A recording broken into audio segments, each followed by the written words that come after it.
Recording on करी थी, thank you, ये आपने अच्छा किया। ओके, एमॉर्फस सॉलिड की हम बात कर रहे हैं। आज का जो लेक्चर है ना, ये 2 क्लिप्स में मिल जाएगा आपको ना, एक पहला रिकॉर्ड तो हो गया, ये सेकंड अब हम रिकॉर्डिंग कर रहे हैं इसको। ओके, वालेकुम सलाम। एडमिन से मुझे आज आपने लेट ज्वाइन किया मुझे लग रहा है। एनीहाउ ठीक है, हम कंटिन्यू करते हैं, आप अटेंडेंस ले लीजिए स्टूडेंट्स की। यस, ऑलमोस्ट मैक्सिमम मेरे पास इतनी स्ट्रेंथ थी आज क्लास में।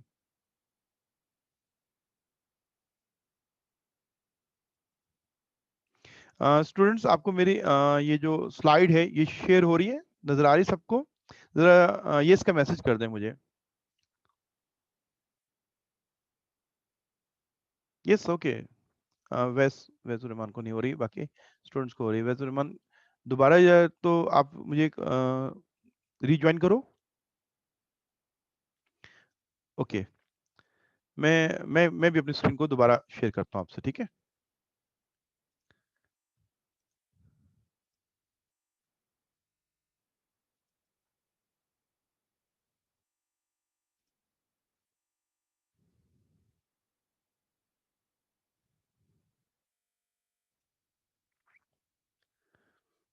मुजम्मिल या मुदस्सिर, आपको अगर आवाज आ रही है जरा बताइए कि आपको अब स्क्रीन शेयर हो रही है?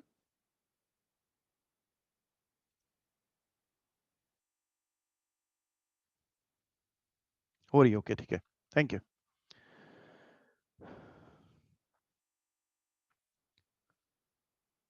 वैजुरमान आप देखिए, आपको भी स्क्रीन शेयर हो रही है? आपने भी जरा नो का भी मैसेज किया था असल में।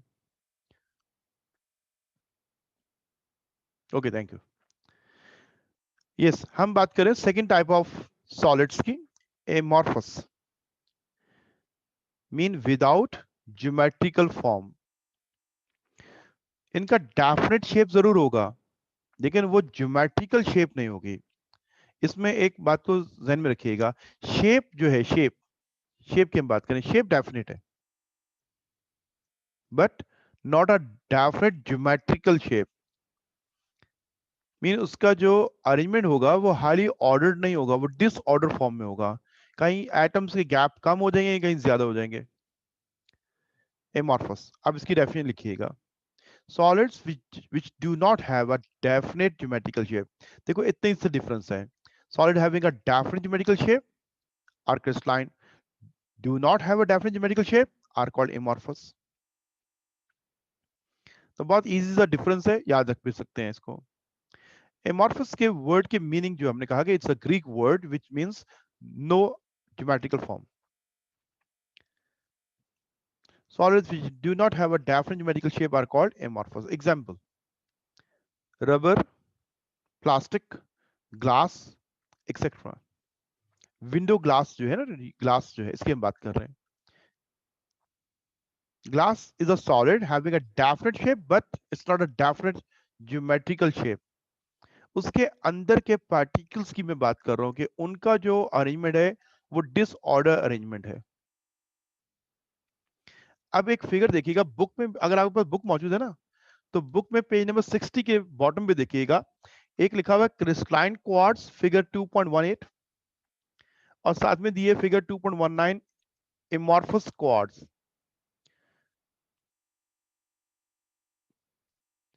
On page number 60।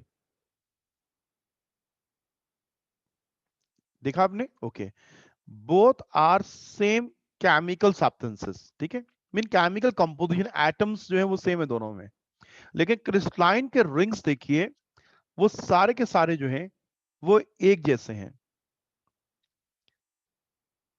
तो ये कहला रही है हाईली ऑर्डर्ड 3 डायमेंशनल अरेंजमेंट। और एमॉर्फस में देखिएगा, रिंग वहां पे भी हैं, लेकिन उनके शेप में और साइज में और अरेंजमेंट में आपको वेरिएशन नजर आ रहा होगा। ये एक डिफरेंस होता है। क्रिस्टलाइन और एमॉर्फस एक ही सब्सटेंस हो सकता है। क्वार्ट्ज की बात कर रहे हैं, सिलिकॉन डाइऑक्साइड, वो क्रिस्टलाइन भी है और वो एमॉर्फस भी है। मैं अपनी स्क्रीन पे शेयर कर रहा हूं, जरा देखिए इसको।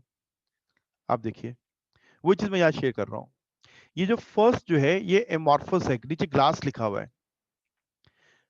क्या कंपोजिशन क्या है इसकी? Silicon dioxide, SiO2। और सेकंड वाले को क्वार्ट्स नाम दिया हुआ, ये भी SiO2 है। तो दोनों में अरेंजमेंट देख लीजिएगा। यहाँ देखिए कि तमाम रिंग्स इन अ क्वार्ट्स जो है, जो क्रिस्टलाइन है, ऑन द राइट साइड जो दिया हुआ है, अगर देख रहे हो मैं लेजर से इसको हाईलाइट कर रहा हूँ कि मैं इसकी बात कर रहा हूँ। इसके तमाम रिंग्स देख लीजिए, उनके दरमियान एटम्स का जो डिस्टेंस है वो देख लीजिए। It is a highly order arrangement. और इसके अपोजिट यहाँ ग्लास में देखिएगा कि वही एटम्स है, वही रिंग्स भी बना रहे हैं, लेकिन क्या है, रिंग्स की अरेंजमेंट जो देखें उनमें एटम्स की तादाद, उनके साइज वो वेरी वेरी कर रहे हैं। देखिए ये वाला रिंग जो मेरे सामने यहाँ मौजूद है, यहाँ सिलिकॉन के आप देखिए 4 के साथ ऑक्सीजन, ये blue colour is an oxygen, oxygen के 4 एटम है, ये सबसे स्मॉलेस्ट रिंग है। और अगर आप इस वाले रिंग में आ जाइए, ऑक्सीजन एटम्स कितने, 1 2 3 4 5 6 7। अब साथ में देखें 1 2 3 4 5। तो ये जो अरेंजमेंट है ये डिसऑर्डर अरेंजमेंट कहलाती है।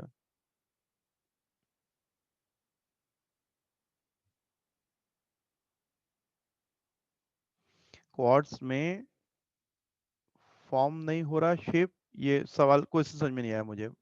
बनी दोबारा क्वेश्चन करें, क्या क्वेश्चन क्या है आपका?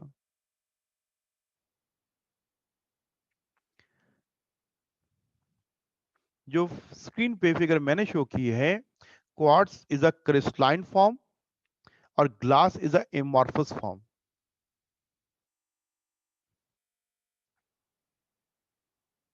अच्छा आप आंसर दे रही, गुड, ठीक है। नहीं बेटा, शेप फॉर्म हो रहा है, डेफिनेट ज्योमेट्रिकल शेप नहीं हो रहा है,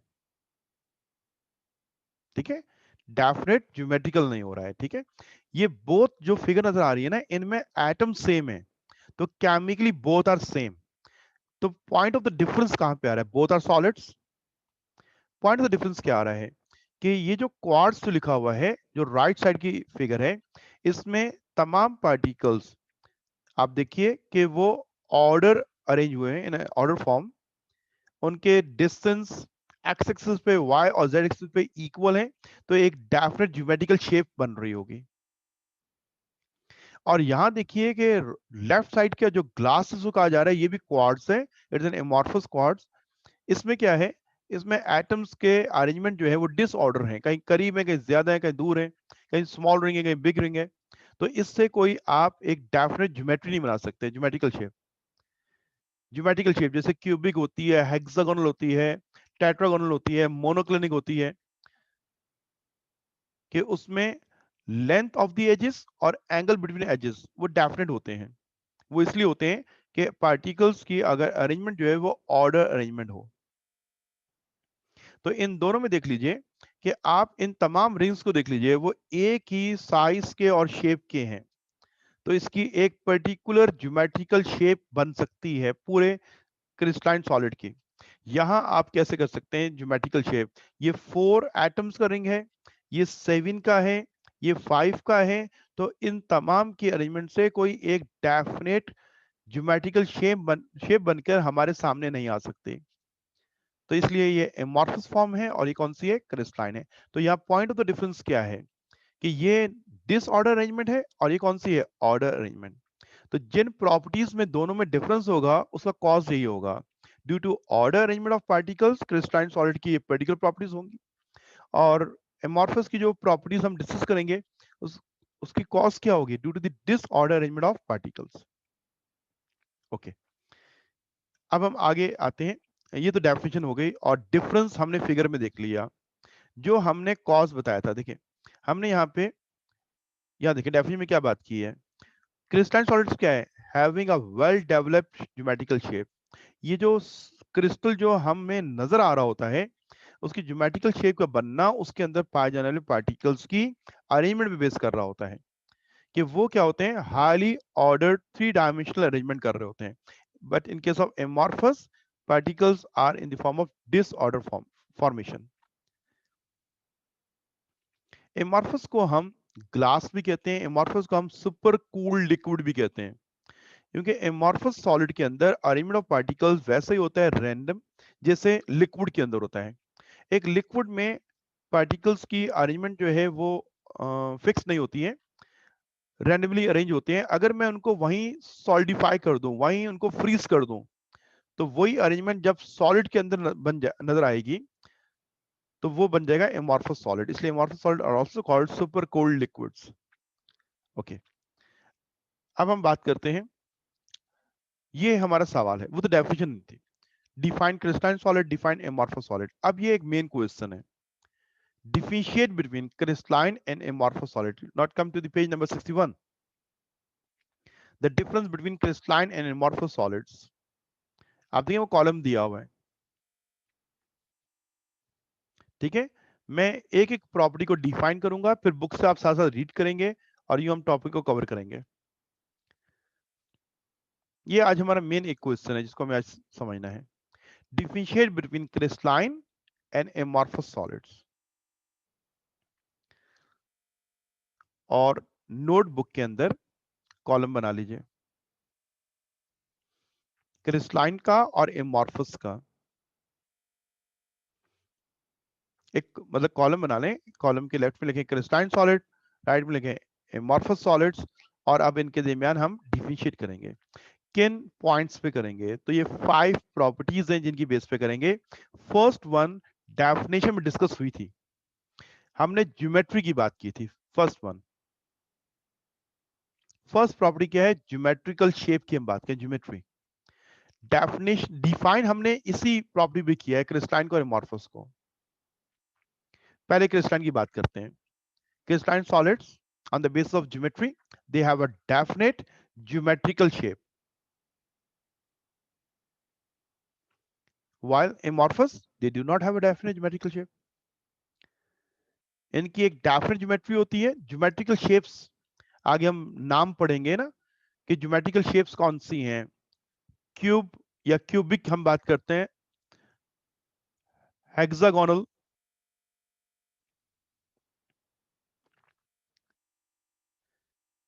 कोशिश किया करें कैमरा आपका किसी भी मिस्टेक से भी ऑन नहीं हुआ करे। अगर नेक्स्ट टाइम होगा तो मैं आपको इस क्लास से निकाल दूंगा और दोबारा आपको फिर हम अलाउ नहीं करेंगे।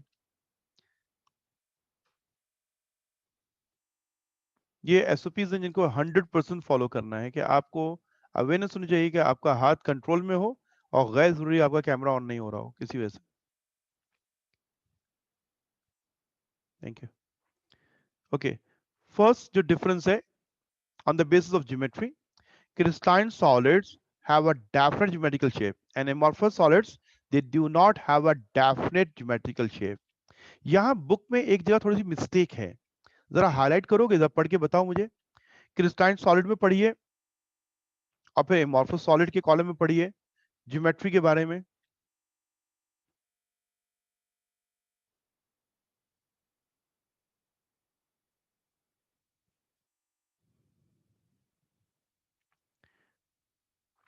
Differentiate between Christine and amorphous solid हमारा टॉपिक है। फर्स्ट ज्योमेट्री, तमाम क्रिस्टाइन सॉलिड्स जो हैं having a definite geometrical shape, और जितने भी एमॉर्फस हैं they do not have a definite geometrical shape. Good good, okay, thank you बेटा, आपने इसको नोट डाउन कर लिया। देखें, एमॉर्फस के कॉलम में लिखा हुआ है particles of amorphous solids are not arranged in a definite pattern. Rings देख लो ना, रिंग्स देख लो, रिंग्स सामने रखोगे बुक का पेज नंबर 60 का बॉटम पे, उन रिंग्स को सामने रखते हुए, अरेंजमेंट को सामने रखते हुए इन तमाम प्रॉपर्टीज को इजीली आप समझ लोगे। Hence they do not have a definite shape. They do have a definite shape. इनका definite shape तो होता है, they do not have a definite geometrical का लफ्ज वहां मिसिंग था। They do not have a definite geometrical shape. Shape तो definite है, but they do not have a definite geometrical shape. Okay, good. सही है, सबने इसको मार्क कर लिया होगा, वहां पे समझ भी ली होगी बात को। ओके, अब हम आते हैं पॉइंट नंबर 2 के ऊपर। डिफरेंशिएट कर रहे हैं तो एक और प्रॉपर्टी के बेस पे, मेल्टिंग की बेस पे कर रहे हैं, melting. Okay, melting point number 2 heading डाले मेल्टिंग पॉइंट, और मेल्टिंग पॉइंट की बेस पे हम डिस्टिंग्विश, हम डिफरेंशिएट कर सकते हैं। तमाम क्रिस्टलाइन सॉलिड जब भी मेल्ट होंगे तो फिक्स टेम्परेचर पे होंगे। Fix temperature. आइस जब भी मेल्ट होगी 0 डिग्री सेंटीग्रेड पे मेल्ट होगी। ऐसा नहीं कि 0 की जगह वो 1 पे मेल्ट हो जाए, या 0 से लेकर 5 डिग्री सेंटीग्रेड तक वो मेल्ट होती जा रही है। वाइड रेंज नहीं होगा, शार्प मेल्टिंग पॉइंट होगा। क्यों शार्प होगा? दोबारा फिगर देखिएगा। क्रिस्टाइन क्वार्ट्ज में तमाम एटम का डिस्टेंस इक्वल है, तो एक ही एनर्जी पे, एक ही हीट एनर्जी पे, एक ही टेम्परेचर पे सारे बॉन्ड टूटेंगे, क्योंकि ऑल बॉन्ड्स आर आइडेंटिकल, एक जैसे हैं। एमॉर्फस में आप देखिएगा कि कहीं डिस्टेंस कम है, कहीं डिस्टेंस ज्यादा है, कहीं एटम कम है, कहीं एटम ज्यादा है। तो इसलिए उनका जो बॉन्ड क्लीवेज है, बॉन्ड का टूटना जो है वो डिफरेंट होगा।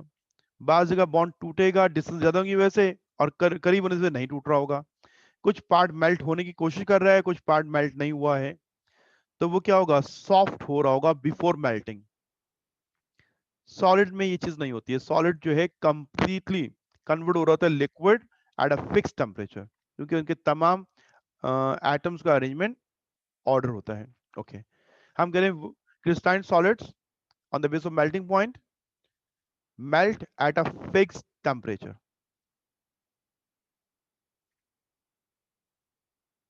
और amorphous they melt over a wide range of temperature। Wide range मतलब जहां पे डिस्टेंस ज्यादा था एटम के दरमियान, वो बॉन्ड पहले टूटेगा, और जहां डिस्टेंस कम है, मीन वो स्ट्रॉन्ग बॉन्ड की वजह से एटम करीब होते हैं, डिस्टेंस कम होता है, तो जहां डिस्टेंस कम होगा वो ज्यादा टेम्परेचर पे ज्यादा एनर्जी चाहिए होगी इसको टूटने में। तो मेल्टिंग स्टार्ट होती है एक टेम्परेचर पे, और जाके एंड होती है कुछ डिग्री के बाद। तो हम कहते हैं melt over a wide range of temperature. इसकी मिसाल लीजिए, प्लास्टिक को आप हीट करो तो वो सॉफ्ट होगा बिफोर मेल्टिंग। अंदर के कुछ बॉन्ड टूट रहे हैं, कुछ नहीं टूट रहे हैं। तो हम कह रहे हैं amorphous solid they do not have a sharp melting point। Book में से रीडिंग कर लें, ठीक है। मैंने टू द पॉइंट बात की, क्योंकि जब डिफरेंस डिफिनेट कर रहे हैं तो यहाँ मेल्टिंग को डिफाइन करने की जरूरत नहीं है, आपको डिफिनेट करना है। Christine having a fixed melt at a fixed temperature, और amorphous they melt over a wide range of temperature। Okay, book से आप रीड कर लो।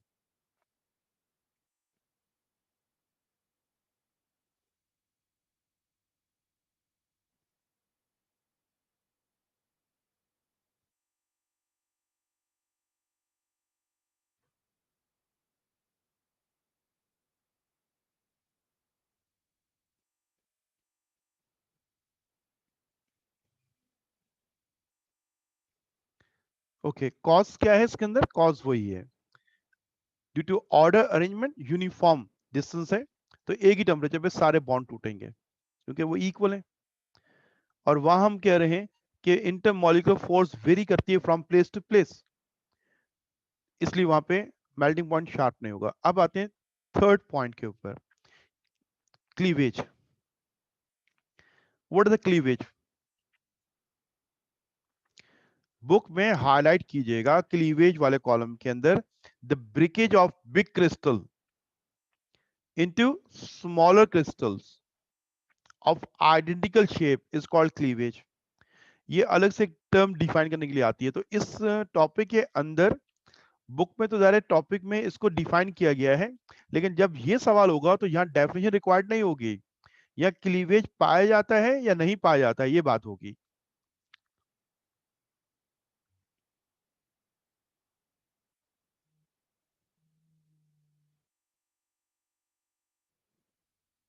स्प्लिटिंग ऑफ केमिकल बॉन्ड्स का क्या मतलब? नहीं, no, not splitting of chemical bonds. Cleavage, breakage of crystal, एक बड़ी ज्योमेट्रिकल शेप का छोटी ज्योमेट्रिकल शेप में टूट जाना। ओके, देखो मैं आपको समझाता हूँ। मैं जरा पेन ले लूं अपना, फिर बात करते हैं। ओके, अब तमाम लोग जरा स्क्रीन पे क्लीवेज को जरा ऑब्जर्व कीजिएगा। ये मैंने टू डायमेंशनल एक पिक्चर ड्रॉ की है, टू डायमेंशनल। स्क्वायर नजर आ रहा है ना? टू डायमेंशनल एक पिक्चर ड्रॉ की है मैंने। तो इसको हम एक ज्योमेट्रिकल शेप स्क्वायर का नाम दे रहे हैं। स्क्वायर 2 डायमेंशनल होती है, तो 3 डायमेंशनल करूंगा तो क्यूब बन जाएगा। तो सिर्फ टर्म को समझने के लिए हम बात करते हैं। इस शेप की फॉर्मेशन जो है हम कहते हैं 4 स्मॉल स्क्वायर से हुई हुई है।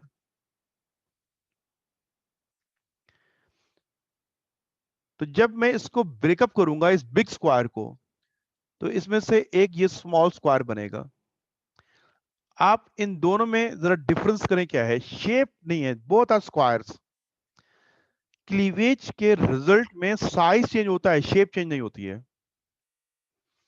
हमने कहा कि ये एक पार्ट अलग हो गया, तो ये एक और स्मॉल स्क्वायर हो गया, ये पार्ट अलग हो गया, थर्ड हो गया, ये एक और पार्ट अलग हो गया, fourth. That is cleavage, the breakage of big crystal into smaller crystal of identical shape. Size छोटे छोटे चले जाएंगे।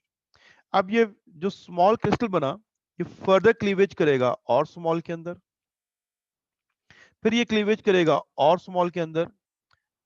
तो ये क्लीवेज टूटते चले जाना। और क्लीवेज जो होती है वो एक खास प्लेन से होती है, जहां से यूनिट्स यूनाइट होते हैं ना, वहीं से क्लीवेज होता है। ये इनका क्लीवेज प्लेन कहलाएगा, जहां से यूनिट्स सेपरेट हो रहे हैं। तो दोबारा डेफिनेशन को जरा हाईलाइट करो और उसको समझो क्या है। The breakage of big crystal into smaller crystal, ये है क्लीवेज। बड़े क्रिस्टल का छोटों में कन्वर्ट हो जाना।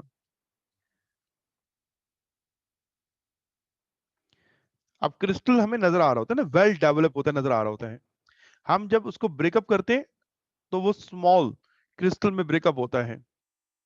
जैसे शुगर है, क्रिस्टलाइन है, आप ग्राइंड करके उसको पाउडर कर दें तो वो नजर नहीं आ रहा, वो क्रिप्टो क्रिस्टलाइन हो गया है, इतना बारीक नजर नहीं आ रहा हमें। लेकिन वो स्मॉल स्मॉल क्रिस्टल हैं, जब हमें महसूस भी नहीं हो रहे, नजर भी नहीं आ रहे हैं।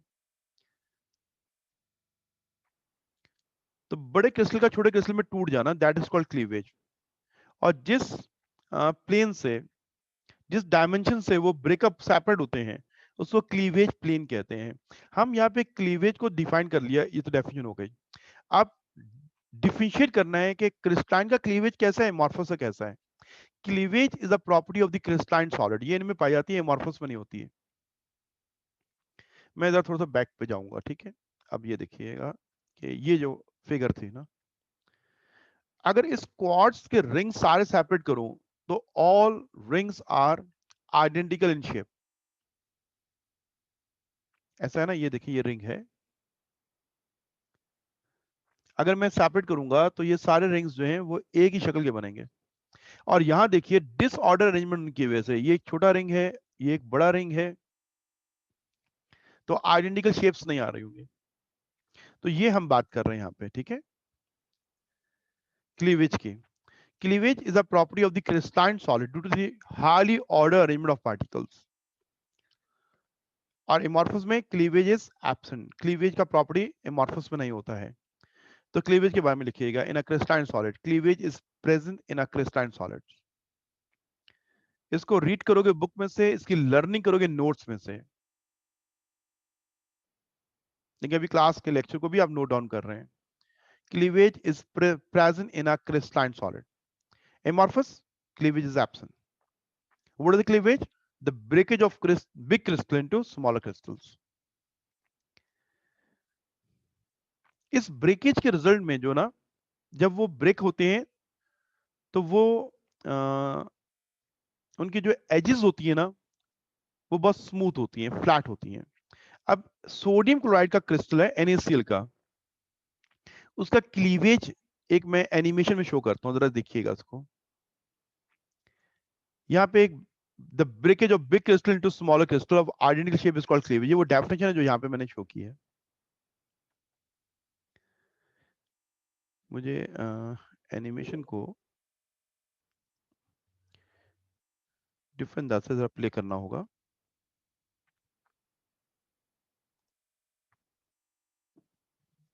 ताकि आप इसको देख सकें।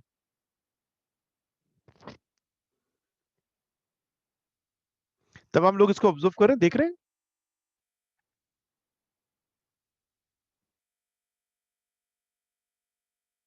क्लीवेज प्लेन आपको समझ में नहीं आया अभी इसी वीडियो में देखो cleavage plane is a dimension, is a direction जहां से सेपरेशन होती है, that is called cleavage plane. जहां से क्रिस्टल सेपरेट होता है ना, उस डायमेंशन को उसको हम क्लीवेज प्लेन कहते हैं। जरा इस वीडियो को दोबारा देखिए, मैं प्ले करता हूं।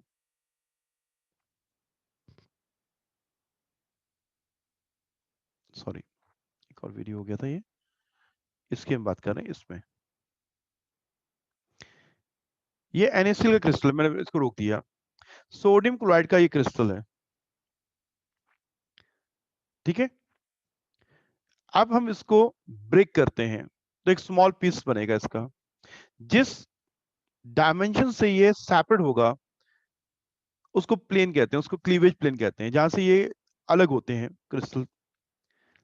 अब इसको देखें, हम ब्रेक करते हैं, ठीक है।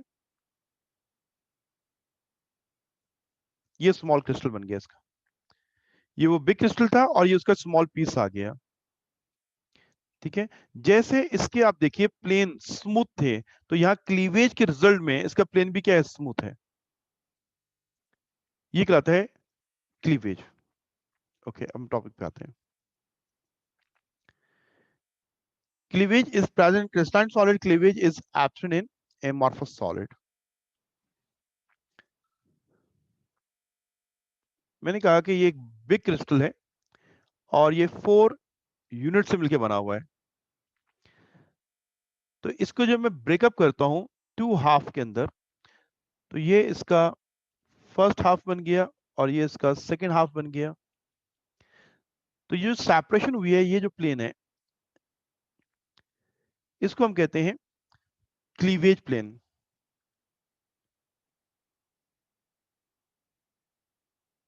ठीक है। क्लीवेज जो है वो एक पर्टिकुलर डायमेंशन से होता है, उसको हम क्लीवेज प्लेन कहते हैं। जहां से यूनिट्स यूनाइट होते हैं ना, वहीं से उनके अंदर सेपरेशन आ रही होगी। ओके, इसके बाद हम आते हैं नेक्स्ट प्रॉपर्टी के ऊपर, और वो है आइसोट्रॉपी। आइसोट्रॉपी का मतलब होता है कि physical properties remain same along all axis. Iso mean same. Isotropy जो है, इसकी जरा डेफिनेशन लिख लो, मैं वर्बली बता रहा हूं, कॉपी करें। आइसोट्रॉपी, आइसोट्रॉपी किसे कहते हैं? Isotropy mean physical property remain same in all axis. जो प्रॉपर्टी एक्स एक्सिस पे लाओगे वही वाई पे भी होगी और जेड एक्सिस पे भी होगी। Physical property remain same in in all axis.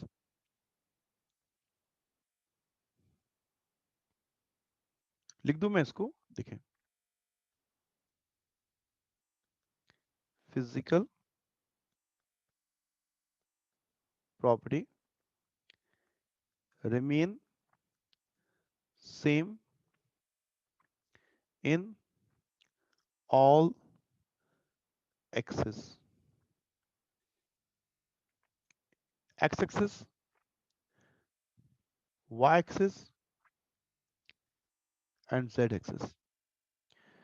Three dimensional geometrical shape में अगर कोई फिजिकल प्रॉपर्टी एक्स एक्सिस पे है, वाई पे और जेड पे अगर सेम रहती है, इसको आइसोट्रॉपी कहते हैं। यह है आइसोट्रॉपी। और एन आइसोट्रॉपी का मतलब क्या होगा? Physical property change along axis, anisotropy. अब क्रिस्टलाइन कौन है, आइसोट्रॉपिक है या एन आइसोट्रॉपिक है? प्रॉपर्टी को आइसोट्रॉपिक कह रहे हैं, सब्सटेंस को आइसोट्रॉपिक कहेंगे हम। अब हम इसकी बात करेंगे, आइसोट्रॉपी को हम बात करते हैं, दोनों में ये एक डिफरेंस होता है। Crystalline solids are anisotropic, they are anisotropic, they are anisotropic means they crystal show different intensities of physical property in different directions। Christine solid का ये बिहेवियर ऑल क्रिस्टाइन सॉलिड नहीं होगा, ये मतलब नहीं है। अगर ये प्रॉपर्टी पाई जाती है तो क्रिस्टाइन पाई जाती है। बुक में एक एग्जांपल दी हुई है, मैं इस फिगर के, इस टॉपिक के एंड पे मैं इसको एक्सप्लेन करूंगा उस एग्जांपल को। अभी सिर्फ डिफरेंस को मार्क कर लें कि crystalline solids are anisotropic and amorphous are isotropic. ये डिफरेंस हो गया। Amorphous are isotropic, means their physical properties are remain same in all directions. Direction means axis, dimensions. Crystalline solid are anisotropic की example. मैंने कहा and में अब आपको मैं एक्सप्लेन करूंगा। हम अब आते हैं नेक्स्ट के ऊपर, सिमेट्री। क्रिस्टाइन सॉलिड के पार्टिकल्स की हाईली ऑर्डर अरेंजमेंट है तो ये सिमेट्रिकल होते हैं। सिमेट्रिकल ऑन रोटेशन ये सिमेट्री शो करते हैं, तो ये सिमेट्रिकल हैं। दे possess symmetry और amorphous they are non symmetrical। ये सिमेट्री जो है इसको मैं एक एनिमेशन से आपको एक्सप्लेन करता हूं।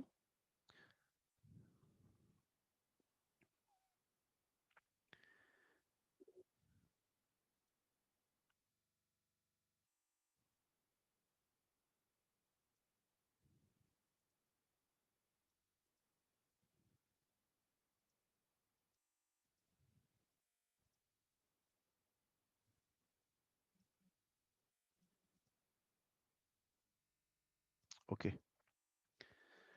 हम बात कर रहे थे सिमेट्री की ना, तो ये एनिमेशन देखिएगा।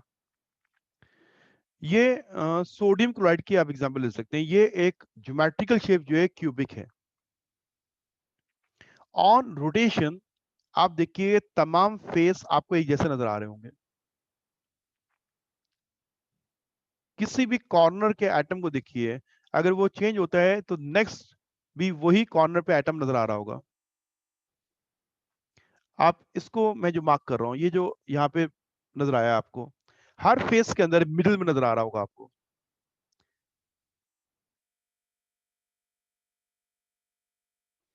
ये हम सिमेट्री को यूं हम देखते हैं कि क्रिस्टलाइन सॉलिड के अंदर हमें सिमेट्री ऑब्जर्व हो रही होती है।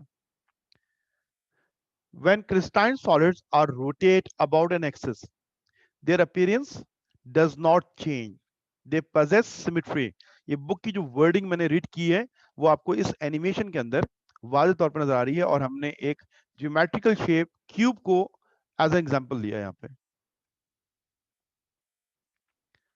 ओके, अब मैं वो क्या नाम है आइसोट्रॉपी वाली बात जो है उसको थोड़ा एक्सप्लेन कर दूं। वो जो बुक की एग्जांपल है ना, उस पर मैं बात करना चाह रहा हूँ कि मैं वो आपको एक्सप्लेन कर दूं। ओके, वहां पे एग्जांपल दी है ग्रेफाइट की। Graphite, graphite. Graphite is a good conductor of electricity. Graphite conducts electricity. And electric current क्या है? Flow of electrons. Graphite mean carbon. Carbon की इलेक्ट्रॉनिक कॉन्फ़िगरेशन होती है K2L4। इसके 4 वैलेंस इलेक्ट्रॉन्स हैं। ग्रेफाइट बुक सामने रखिए, पेज नंबर 63 की लास्ट फिगर देखिएगा, 2.26। वो ग्रेफाइट के क्रिस्टाइन स्ट्रक्चर का फिगर दिया हुआ है, अरेंजमेंट ऑफ एटम्स दिए हुए हैं। ग्रेफाइट में कार्बन के एटम एक रिंग बनाते हैं, हेक्सागोनल रिंग। ये कार्बन के एटम है और यूं ये कार्बन के एटम्स हेक्सागोनल रिंग बना रहे हैं। इस रिंग के साथ पैरेलल और रिंग्स मौजूद हैं, और यूं रिंग्स अरेंज होकर एक पूरी लेयर फॉर्म होती है, और लेयर टू लेयर्स ज्वाइंट होती हैं आपस में, wander wall force of attraction. Book की पहले फिगर देख लीजिए, क्या वो समझ में आ गई आपको? आप देखिए 2 लेयर्स हैं, हर लेयर के अंदर रिंग्स हैं, हर रिंग के अंदर आपको 6 डॉट नजर आएंगे, वो कार्बन के एटम्स हैं। मैंने एक रिंग यहां बना के दिखाया आपको। इस रिंग के पैरेलल हम कहते हैं कि एक रिंग और ये मौजूद है, ठीक है। इसके पैरेलल हम कहते हैं कि एक रिंग और मौजूद है।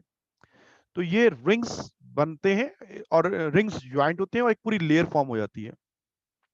तो ग्रेफाइट के कार्बन के जो एटम्स हैं वो किस तरह अरेंज हो रहे हैं, तो वो हेक्सागोनल रिंग और हेक्सागोनल ज्योमेट्रिकल शेप बनाते हैं असल में। अब इस कार्बन के पास इलेक्ट्रॉन कितने, वैलेंस 4, और ये इलेक्ट्रॉन इस्तेमाल किए जाते हैं बॉन्डिंग के लिए। आप किसी एक कार्बन एटम को ले लीजिए, मैं इस कार्बन एटम की बात करता हूं, मैंने इसको मार्क किया कि इस कार्बन एटम ने कितने बॉन्ड बनाए हुए हैं। आप देखिए 3 बॉन्ड नजर आएंगे आपको, 3 बॉन्ड। एक बॉन्ड ये बना हुआ है फर्स्ट, सेकंड बॉन्ड इस कार्बन से इलेक्ट्रॉन शेयर किया, थर्ड बॉन्ड यहां कोई एटम है कार्बन का, उससे शेयर किया इसने। रिंग का हर कार्बन को देखिएगा वो 3 बॉन्ड बना रहा है, जबकि बॉन्ड 4 बनाने कार्बन इज अ टेट्रावैलेंट, इसका fourth electron is a free electron. ये फ्री इलेक्ट्रॉन हर कार्बन एटम के अंदर मौजूद है, जो कोवलेंट बॉन्ड में इस्तेमाल नहीं हो रहा है। हर एटम के पास एक इलेक्ट्रॉन फ्री मूव है। इसलिए graphite is a good conductor. Conduction of electron, electricity जो है it based on free electron. Free electron पाया जाएगा, गुड कंडक्टर होगा। तो हमने देखा कि ये गुड कंडक्टर इसलिए है, it can conduct electricity because इसके पास एक इलेक्ट्रॉन फ्री मौजूद है, फोर्थ इलेक्ट्रॉन फ्री इलेक्ट्रॉन। अब ये इलेक्ट्रॉन जो है ये मूव करता है लेयर के ऊपर। अब मैं इस इलेक्ट्रॉन को मार्क कर रहा हूं, ये इलेक्ट्रॉन मूव करके दूसरे एटम में आएगा, आगे यहां मूव करेगा, फिर यहां मूव करेगा, यूं मूव करेगा, यूं मूव करेगा। ये इनिशियल पॉइंट है और वो फाइनल पॉइंट है। अब देखिए ये मूवमेंट जो है एक डायमेंशन में हो रही है, इसको एक्स एक्सिस में कह रहा हूं। ये जरूरी नहीं है कि ये इलेक्ट्रॉन यू मूव करे। ये इलेक्ट्रॉन जब नेक्स्ट कार्बन पे आया उसके बाद इसके पास दो ऑप्शन है। अगर आगे मूव कर गया तो मैं इनिशियल से मार्क करूंगा तो ये एक्स एक्सिस है, और अगर वो यहां मूव कर गया तो ये जो है ये इसके परपेंडिकुलर हो जाएगी। तो ये इलेक्ट्रॉन इस लेयर के ऊपर स्लाइड करेगा, मूव करेगा एटम टू एटम, एक एटम से दूसरे एटम में जाएगा। किन एटम में जिनसे उसने कोवलेंट बॉन्ड बनाया हुआ है उन एटम में ये इलेक्ट्रॉन मूव कर रहा है। तो ये इलेक्ट्रॉन अगर लेयर में मूव कर रहा है तो along X axis and along Y axis.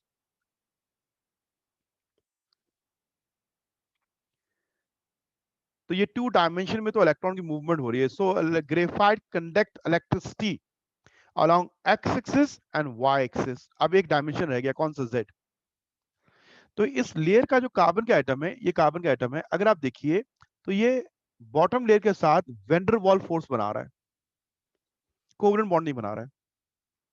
तो ये इलेक्ट्रॉन एक लेयर से निकल के दूसरी लेयर में perpendicular to the layer movement electron की नहीं हो सकती, क्योंकि वहां कोवलेंट बॉन्ड नहीं है। इलेक्ट्रॉन मूव करते हैं parallel to the layer but not perpendicular to the layers. अगर वो parallel to the layer move करेंगे तो along X axis, along Y axis. Perpendicular जो होगा टू द लेयर वो होगा जेड एक्सिस। वहां कार्बन के एटम के दरमियान कोवलेंट बॉन्ड नहीं है, इलेक्ट्रॉन एक एटम से दूसरे एटम में मूव नहीं कर सकता है, फ्लाई करके नहीं जा सकता है, एटम से बाहर निकल के नहीं जा सकता है। जहां शेयरिंग ऑफ इलेक्ट्रॉन है, जहां बॉन्डिंग है, वहां इलेक्ट्रॉन तो मूव कर सकता है। तो हमने देखा graphite is a crystalline solid, और ग्रेफाइट में ये प्रॉपर्टी जो है 2 डायमेंशन में ऑब्जर्व होती है, थर्ड में नहीं होती है। इसलिए हम कहते हैं graphite is an isotropic solid. अब आइसोट्रॉपी का जो टॉपिक दिया हुआ है पेज नंबर 61 में, बिल्कुल बॉटम में, anisotropy, anisotropy crystalline वाले कॉलम में। आप उसको पूरे को रीड कीजिए और एग्जाम्पल मैंने आपको समझाइए ग्रेफाइट की। यूँ आज का ये हमारा एक टॉपिक जो है मुकम्मल होता है। मैं थोड़ा वेट कर रहा हूँ, आप पढ़ लीजिए। किसी का कोई क्वेश्चन है तो वो ऐड करें। पढ़ने के बाद अगर आप जाना चाहते हैं तो आप क्लास से जा सकते हैं। ठीक है, थैंक यू। मैं थोड़ा सा वेट कर रहा हूँ कि अगर किसी का कोई क्वेश्चन है मैं उसको आंसर करूँ। और यस, एक मिनट, दूसरी बात ये है, कल का जो टॉपिक है हमारा वो टाइप ऑफ क्रिस्टल्स है। आप बुक में आगे देखेंगे ना, टाइप ऑफ क्रिस्टल्स, इंशाल्लाह। और कल ये चैप्टर हम एंड कर लेंगे इंशाल्लाह। ठीक है, कल का इंशाल्लाह टॉपिक जो है वो हमारा टाइप ऑफ क्रिस्टल है। थोड़ा सा हम टाइम जरा बढ़ा देंगे, 1.5 घंटे की जगह थोड़ा बढ़ा देंगे, और चैप्टर इंशाल्लाह कल हम एंड कर देंगे।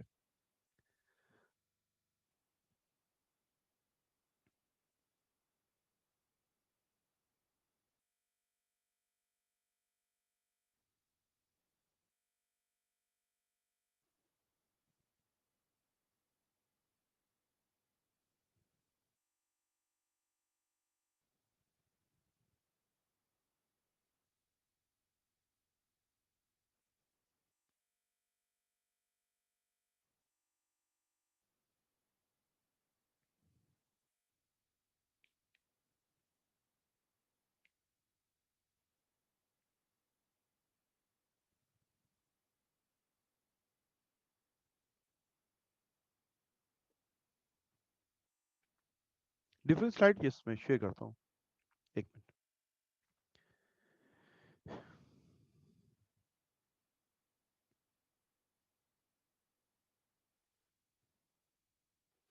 हमसे आपका क्वेश्चन जो है ना वो इररिलेवेंट है, मतलब ज़ाहिर है हम सॉलिड नॉन लिविंग थिंग की बात कर रहे हैं, ठीक है। आप लिविंग में बात कर रहे हैं तो आपका क्वेश्चन के अंदर और क्या वेरिएशन होगा, तो इसलिए उसको डिस्कस करना यहाँ पे गैर जरूरी हो जाएगा। लेकिन बहरहाल आपका अगर सॉलिड के बारे में